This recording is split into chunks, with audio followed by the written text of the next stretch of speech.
Then the commission staff will prepare an environmental document. It will cover all those issues that we've identified during scoping. It will analyze the proposal from the applicant, and it may analyze alternatives. If we have comments from stakeholders who think that a different alternative needs to be analyzed, we will also analyze those other alternatives. That environmental document is issued for public comment. We then will address those public comments in a final environmental document. And again, the commission then takes all of that information into account when it makes a decision on whether to issue a license, and if so, the conditions to include in the license.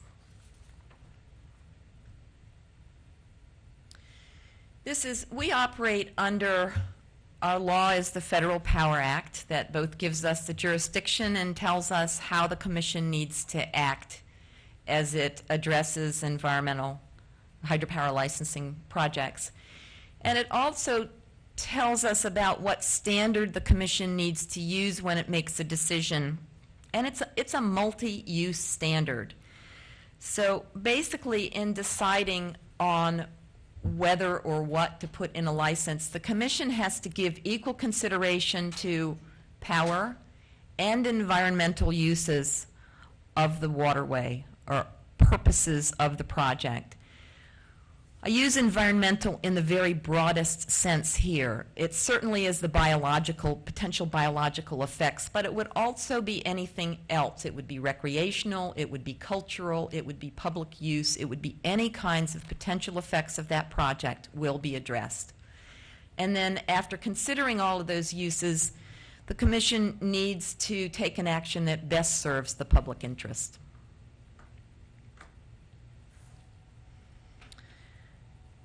There are a number of other agencies that will need to take action before the commission can issue a hydropower license.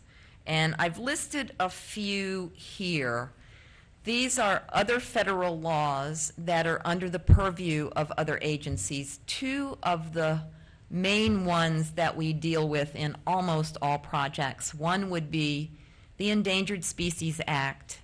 If there are any species that are listed as endangered or threatened under the Endangered Species Act, either the Fish and Wildlife Service or the National Marine Fisheries Service will need to address those issues. And the commission is not able to issue a license until that has happened. Another main one is the state review under the Clean Water Act. The state needs to issue a water quality certification if a project will affect a waterway. These, the information gathering that FERC does during its licensing process, we hope will gather the information that is needed to address these other laws, and that the time frames for addressing them will be meshed with the time frames that are established in the commission's licensing process. Thank you. I would be happy to answer any questions. Yeah, I have some comments and / questions. You know, part of it is, you know, I'm sort of re-emphasizing, I think, the points that you mentioned as I see them, and correct me if I'm wrong. Number one, the process that your agency goes through is a very independent analysis. Even though there are stakeholders involved from all categories, it is an independent analysis predicated on, from what I gather from what you were saying, a very professional group of individuals within your agency. You mentioned numbers, 60 in one section, 60 in another section, that represent all aspects of these type of projects. The other point that I seem to get out of this is that your agency, based on what I was seeing, is very carefully along every aspect of this, very carefully monitoring the process as it goes along. Once again, seeking input, using your professionals to reach logical judgments. The time factor, correct me if I'm wrong, as I understood it, on the preliminary stage, you're talking anywhere from 2 to 3 years, I believe. Yes. Is that correct? Because you Yes. said 1 to 2 years on one aspect and 1 on the other. And then the final licensing stage, if you want to call it, is about 1.5 years. Yes. Is that correct? Okay. And again, this, what you refer to as EA and EIS is done by professionals within your organization. It's done by our staff, Correct. which are professional. are professionals in the resource areas that are of issue at the project. Okay, and the final point is, and I think you indicated that, is that the applicant has the right, particularly in the earlier stage, at any point to alter certain aspects and issues regarding their application or change them accordingly based on some of the public comment and some of the other stakeholders' interests or whatever. Exactly. Okay.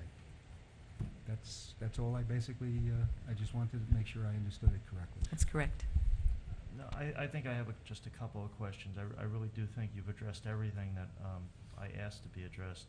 You know, role and responsibility of the Federal Energy Regulatory Commission, you certainly did address that. Your oversight, the application process in detail with timelines, and that was certainly addressed.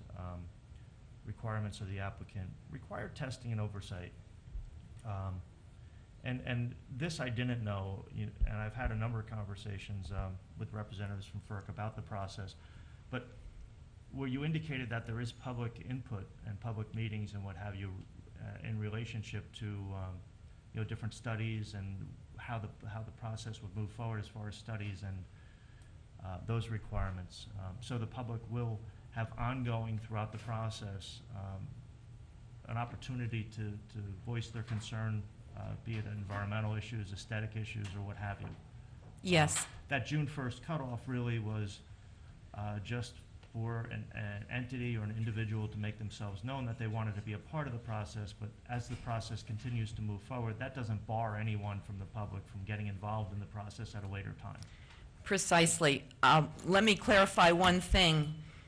If people intervened or became part of the preliminary permit process, there is opportunity and you must intervene anew in the licensing process.